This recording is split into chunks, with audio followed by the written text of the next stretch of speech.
오늘 고난주간 화요일입니다. 어제 월요일에 예수님께서 성전 마당에서 매매하는 자들을 다 내쫓으심으로써 성전을 정결하게 하셨죠. 그 다음 날이 화요일입니다. 예수님께서 성전을 정결하게 하신 그 일은 우리가 보기에는 참 잘하신 일이죠. 그죠? 기도하는 집으로 회복을 시켜주셨잖아요. 그러나 당시 대제사장, 서기관 등 성전 책임자들은 아주 마음이 불편했어요.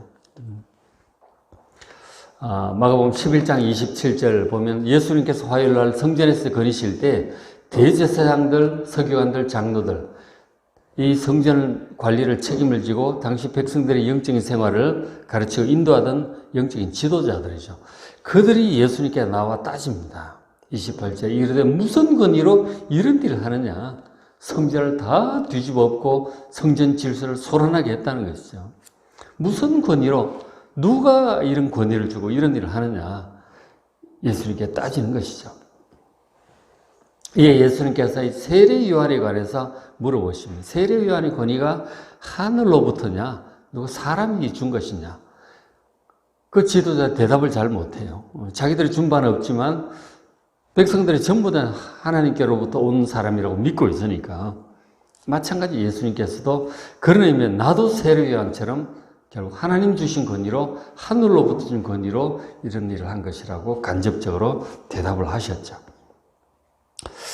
그래서 참 이 백성들이 보고 있기 때문에 이 대제사장들과 이런 사람들 예수님이 정말 믿고 어떻게 했으면 좋겠는데 백성들 눈 때문에 어떻게 하질 못합니다.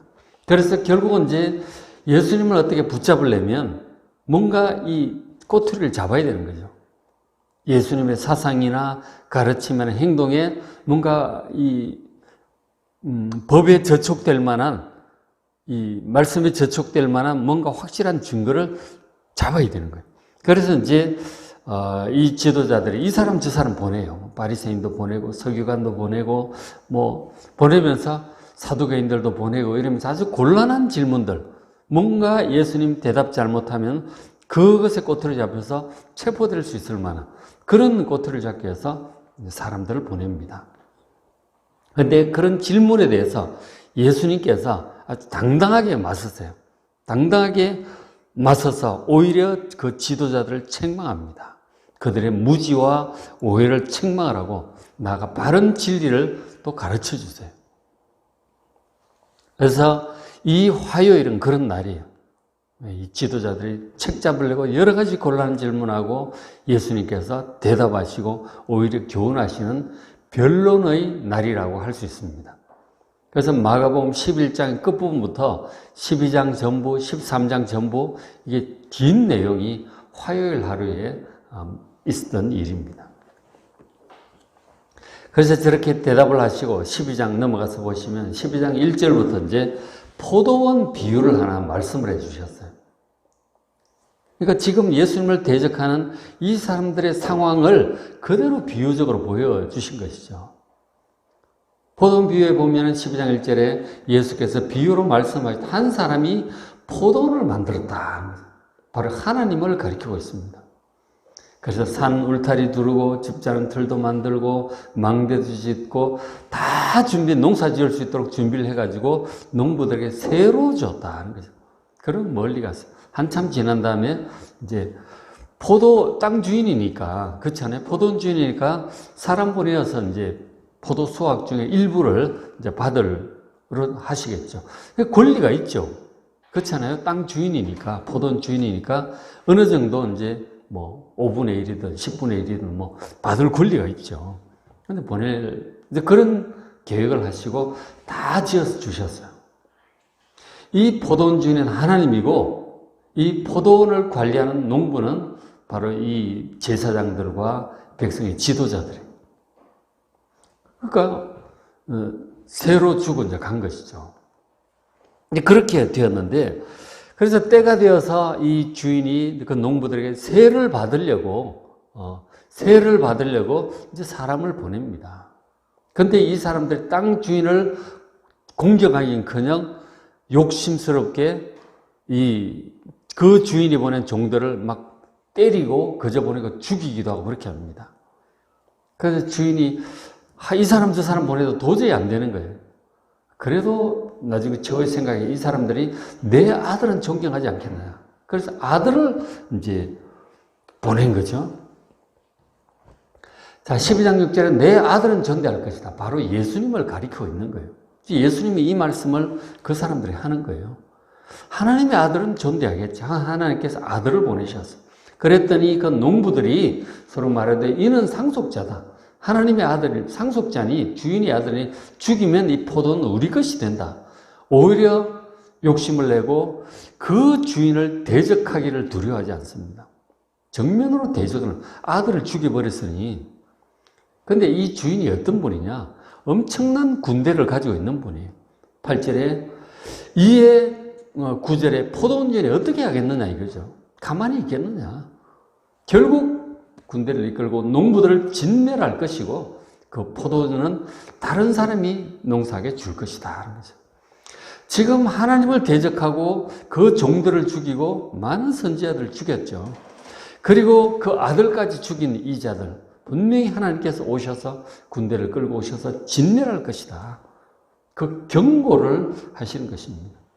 하나님을 대적하고 하나님의 종들과 하나님의 아들까지 대적하고 지금 죽이려고 하고 있는 바로 눈앞에 있는 대제사장 이들에게 하나님의 진노를, 심판을, 멸망을 경고하고 있는 것이죠.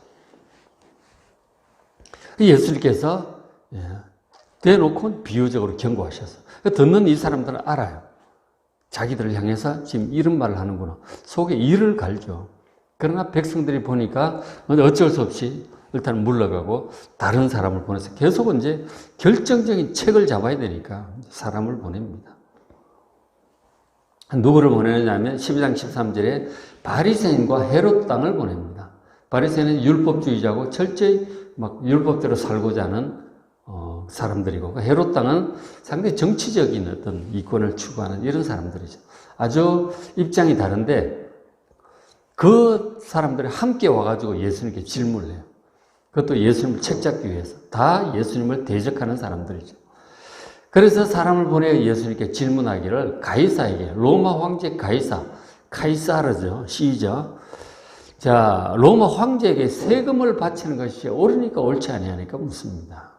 이것은 바리새인들 같은 경우는 이건 세금을 바치는 것은 이건 나라를 팔아먹는 매국노의 짓이다. 그렇게 주장을 하는 사람들이고 헤롯 땅은 정치적인 사람들이라 당연히 이건 내야 된다. 그렇게 생각하는 사람들이죠. 결코 끝나지 않는 논쟁의 질문이죠. 이 참 곤란합니다. 내라 그래도 문제고 내지 말라 그래도 이거는 로마법에 저촉이 되는 거고 내라 그러면은 완전 친로마 매국노가 되는 거죠. 아주 곤란한 이러지도 저러지도 못할 질문이죠. 예수님께서 대답하셨죠. 가이사의 것은 가이사에게, 하나님의 것은 하나님께 바치라. 아주 명답을 얘기를 하셨어요. 책 잡을 수 없는 기가 막힌 지혜로운 대답을 하셨죠. 저건 정답입니다.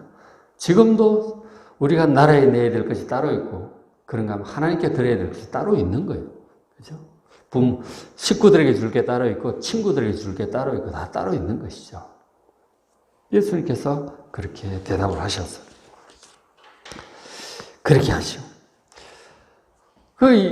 책 잡는데 실패를 했죠. 기가 막힌 아주 함정을 탁 팠는데 예수님께서 또 기가 막히게 빠져나가시는 게 된 거죠. 오히려 교훈을 듣고 돌아가게 된 것이죠. 그래서 그 다음에 또 어떤 사람들이 왔느냐면 사두개인들이 옵니다. 이 사두개인들은 사독 제사장들의 후예들, 그러니까 제사장 그룹이고 그리고 현실 영적인 지도권을 가지고 있는 사람들, 권력이 있는 사람들인 것이죠. 이 사람들은 굉장히 현실주의자들이에요. 영적인 세계를 믿질 않아요. 살아있는 동안 하나님 말씀을 따라 살면 복을 받는 것이고 그리고 율법을 어기면 저주니까 말씀대로 살자. 이렇게도 하고 실제로 제사장 그룹으로 권력을 장악하고 있는 사람들이죠. 그런데 문제는 이 사람들 부활도 믿지 않고 영적인 세계도 믿지 않습니다. 죽으면 끝난다. 아주 현실주의자들이에요. 부활도 믿지 않고 천국과 지옥, 이런 걸 다 믿질 않는 것이죠. 그러니까 지금 이제 이런 사람들이 있죠. 자유주의 신학을 따르는 사람들은 저런 생각을 지금도 가지고 있습니다. 우리 장로교회나 우리 교회는 그렇지 않잖아요. 우리의 예수님의 십자가의 구원과 영적인 세계와 사탄과 천사와 그러거나 심판과 영원한 천국과 지옥을 다 믿잖아요. 이것이 진리입니다. 예수님께서 수없이 말씀하시던 것이 부활과 영생이고 천국과 지옥이었어요.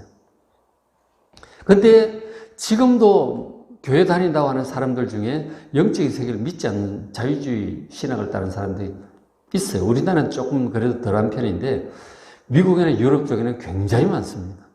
그게 더 많아. 정말 성경적으로 구원과 천국과 영생을 믿는 사람들 적대니까요. 소수예요. 오히려 자유주의 신학으로 점점 기울어져 가고 있는 중이죠. 근데 사도계인들이 그런 사람이에요. 이런 사람들이 와서 예수님께 묻는데 부활이 없다는 것을 주장하기 위해서 얘기를 합니다. 뭐 알고 싶어서 묻는 게 아니에요. 예수님의 가르침이 허구다라고 하는 것을 드러내려고 부활은 절대로 있을 수 없는 거야 라고 하는 그런 아주 얘기를 만들어 갖고 왔어요. 지금 부활과 영생, 천국 얘기하시는 예수님의 아주 함정의 그 가르침이 헛되다고 하는 것을 드러내려고 기가 막힌 얘기를 만들어 갖고 온 거죠. 그게 이제 19절, 20절 해서 23절까지 쭉 나오는 내용입니다. 그러니까 바로 이제 구약에 나오는 형사 취수법 얘기예요. 그러니까 보면은 구약 시대는 전쟁도 많고 이랬으니까 결혼을 했는데 그 형이 결혼을 했는데 애를 못 낳은 거죠. 그리고 죽으면 과부가 되잖아요. 그래서 과부가 남편도 죽고 아기도 없으면 그 집안에서 아무런 위치가 없게 되는 거예요. 그래서 아들을 가질 수 있도록 동생과 결혼해서 그 아들을 하나 가질 수 있게 하고, 물론 동생도 자기 아내가 있을 수 있죠. 그러나 어쨌든 형수와 함께 해서 이제 아이를 낳을 수 있도록 해주는 거예요. 그럼 그 아들은 그 형의 아들이 되는 것입니다. 그러면은 아들이 생겼으니까 그 집안에서 위치가 생기잖아요. 그리고 노후도 이제 보장이 되고 이렇게 되니까. 그래서 그게 이제 형사취수법인데 형이 죽이면 형수를 취한다는 그런 뜻이죠. 그렇게 해서 이제 그 과부를 배려하는 그런 법도예요. 하나님께서는 그렇게 하게 하신 거죠. 그런데 이제 그 형도 죽고 둘째도 그랬는데 아기를 못 낳고 또 죽고 이렇게 형제 7이 다 그런 식으로 했는데 아기를 결국 아무도 못 낳은 것이다.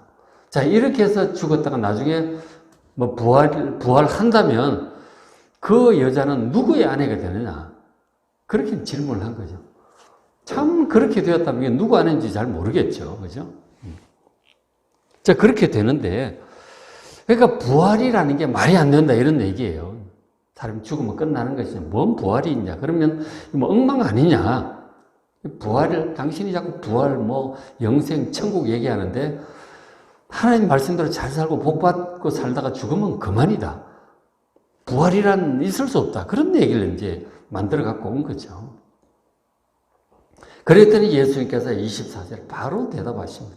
예수께서 이르시되 너희가 성경도 제대로 알지 못하고 하나님의 능력도 제대로 알지 못해서 오해하고 있는 것이다. 하나님은 산자의 하나님이에요. 부활과 영생 하나님이라고 확실하게 다시 그렇게 말씀을 해 주셨어요. 하나님의 능력, 죽은 자를 살리시고 죽은 자를 살리신 하나님의 능력을 모르니까 그런 얘기를 하는 것이죠. 그리고 성경에 창세기 앞부분 아담과 하와를 창조하신 그 내용에도 나오지만 원래 사람은 영생하게 되어 있는 거예요. 그리고 하나님의 심판에 대해서 분명히 심판이 있고 천국과 지옥이 있다. 하나님 보시기에 믿음으로 산 자는 구원받고 부활할 것이고 영생할 것이라고 예수님께서 확실하게 다시 한번 말씀을 해 주셨어요. 무지하면 하나님의 능력에 대해서 성경에 대해서 무지하면 이런 엉터리 같은 얘기들을 만들어 가지고 와서 얘기를 하게 되는 것이죠.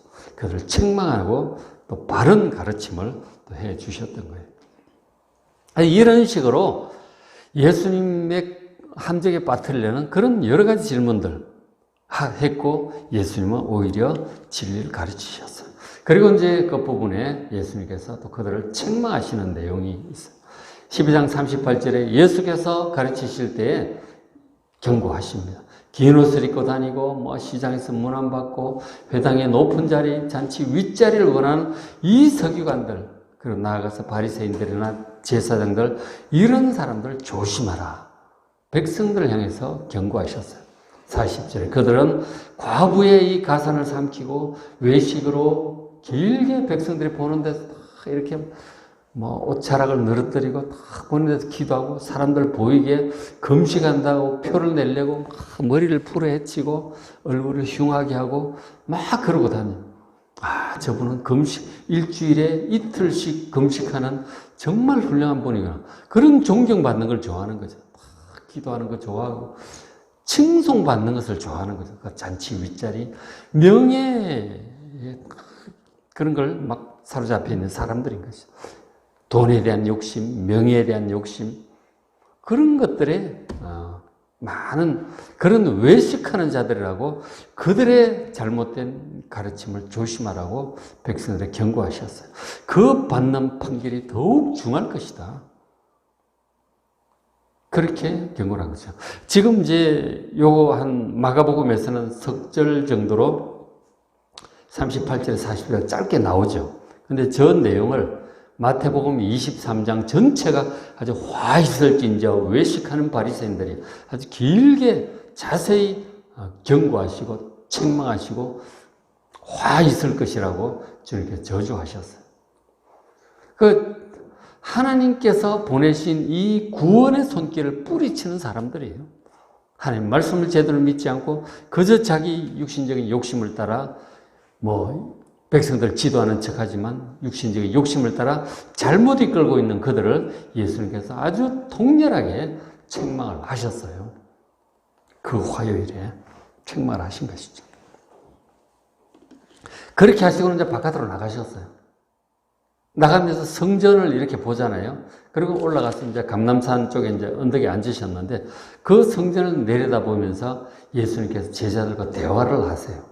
그 이제 마가복음 13장이죠. 그것도 계속 이제 화요일 날 그날이죠. 13장 1절에 예수께서 성전에서 나가실 때 제자들이 얘기를 하죠. 이 건물들이 어떠하니까 정말 대단하지 않습니까? 당시 고대 1세기에 가장 화려한 건물 중에 하나가 예루살렘 성전이었어요. 헤롯 왕의 46년간 걸쳐서 엄청 화려하게 계속 증축을 한 거예요. 회를 칠하고 하얗게 금박을 입히고 번쩍번쩍하게 막 엄청나게 그렇게 화려하게 지었어요. 정말 대단하지 않습니까? 제자들이 그렇게 얘기를 하니까 예수님 대답이 2절에 네가 이 큰 건물들을 보느냐? 돌 하나도 돌 위에 남지 않고 다 무너뜨려질 것이다. 얼마나 철저히 파괴가 되면 돌 하나도 얹혀있지 않을 정도로 완전히 파괴될 것이다. 이 성전이 제자들이 굉장히 놀라죠. 이 성전이 파괴가 된다는 걸 상상할 수가 없는 거죠. 이 엄청난 성전이 어떻게 파괴가 될 수 있을까? 상상할 수가 없습니다. 그러나 예수님께서 이 성전이 결국 완전히 파괴될 것이다. 그렇게 얘기를 하신 거죠. 제자들이 충격을 받고 묻습니다. 4절에. 우리에게 예를 들어서 어느 때 이런 일이 있겠사오며 이 모든 일이 이루어지려 할 때 때가 가까이 오면 무슨 징조가 있을까요? 우리가 대비를 해야 되니까 가르쳐 달라는 거죠. 결국은 이제 이 사건은 1차적으로 이 예수님을 보내신 하나님의 구원의 손길을 거절하는 거 아니에요. 하나님을 대적하고 그 종들을 죽이고 아들까지 죽이는 포도원 비유에 나온 이 악한 농부들, 이 제사장들, 서기관, 바리새인 이 사람들로 말미암아 이 사람들의 죄로 말미암아 하나님의 진노의 이 군대가 올 것이라고 하는 것이죠. 결국은 예수님이 이 말씀을 하신 것이 서기 30년이었어요. 그때 이제 십자가에 못 박히시게 되잖아요. 서기 30년인데 나중에 40년 지나서 서기 70년에 결국 그 유대인들이 계속 로마의 반란을 몇 번 일으켰거든요. 그 로마 황제가 군대를 보냅니다. 디도 장군이 와가지고 완전히 파괴를 해버리죠. 엄청난 사람이 죽습니다. 그것을 지금 예수님께서 하나님의 심판을 지금 예고하고 계신 것이죠. 막 열매 맺지 못하고 입만 무성한 이 대제사장들과 당시 이 유대인들의 상황을 예수님께서 책망하시는 그런 내용이 오히려 그 사람들이 예수님을 공격하고 예수님을 그들을 책망하시고 결국은 심판이 임할 것임을 예고하신 내용이 이제 마가복음 13장입니다. 전부 책망이죠. 결국 책망과 심판과 멸망에 관한 이제 그런 말씀들을 하셨어요. 자, 근데 이런 책망의 와중에 예수님께 칭찬받는 사람도 한 사람이 있었어요. 그걸 소개를 해주고 있는데, 그 앞에 12장 28절에 서기관 중에 한 사람이 예수님께 묻습니다. 이 사람은 진정으로 예수님을 이제 뭐랄까, 인정하고 존경하게 된 거죠. 믿게 된 거예요. 그래서 예수님께 나와 진심을 가지고 이제 질문을 합니다. 책잡을 하는 것이 아니고 진짜로 묻는 것이죠. 서기관 중에 한 사람은 성경의 전문가죠. 바리새인이고 서기관이겠죠. 이 사람이 예수님께 묻습니다. 모든 계명 중에 첫째가 무엇입니까? 성경에 이렇게 많은 말씀이 있는데 가장 중요한 것이 무엇입니까? 진짜로 궁금해서 묻는 거예요. 예수님께서 기쁜 마음으로 대답을 해 주십니다. 30절 너희 마음을 다하고 뜻을 다하고 힘을 다하여 하나님을 사랑하라. 이것이 가장 중요하다. 그 다음에 너희 이웃을 네 자신처럼 사랑하라. 이 두 가지가 이 모든 성경의 핵심이다. 그렇게 얘기를 하신 것이죠. 그랬더니 이 서기관이 듣고 감탄을 하는 거예요. 맞습니다. 하나님께서는 정말 하나님 사랑, 이웃 사랑 이것이 모든 번제물 예배드리고 종교적 행위 이 모든 것보다 정말 더 귀한 것 정말 저도 그렇게 생각합니다. 동감을 하는 거예요. 그랬더니 예수님께서 칭찬을 했어요. 네가 하나님의 나라에서 멀지 않구나. 기뻐서 칭찬하셨어요. 이 사람은 예수님 믿은 거죠. 그래서 오늘 이 화요일 이 말씀들을 제가 긴 내용을 간단히 소개를 해드렸는데 고난정한 화요일에 있었던 이런 일들을 보면서 정말 대제사장, 이 바리새인 이런 주님의 책망을 받는 사람들처럼 예수님을 못마땅해 하거나 의심하거나 대적하는 사람들 그런 마음이 우리 속에 있지 않도록 여러분 기도합시다. 그 비슷한 마음이 우리 속에 들어올 수도 있어요. 예수님께 대한 못마땅한 마음이 들 때가 있다니까. 의심스러운 마음 이런 것들은 멸망할 마음이에요. 싹 지워달라고 기도하시고 오히려 이 서기관처럼 예수님의 말씀을 정말 신뢰하고 그대로 믿고 따르는 우리가 될 수 있도록 기도하는 우리 고난주간 화요일 새벽 되시길 바랍니다.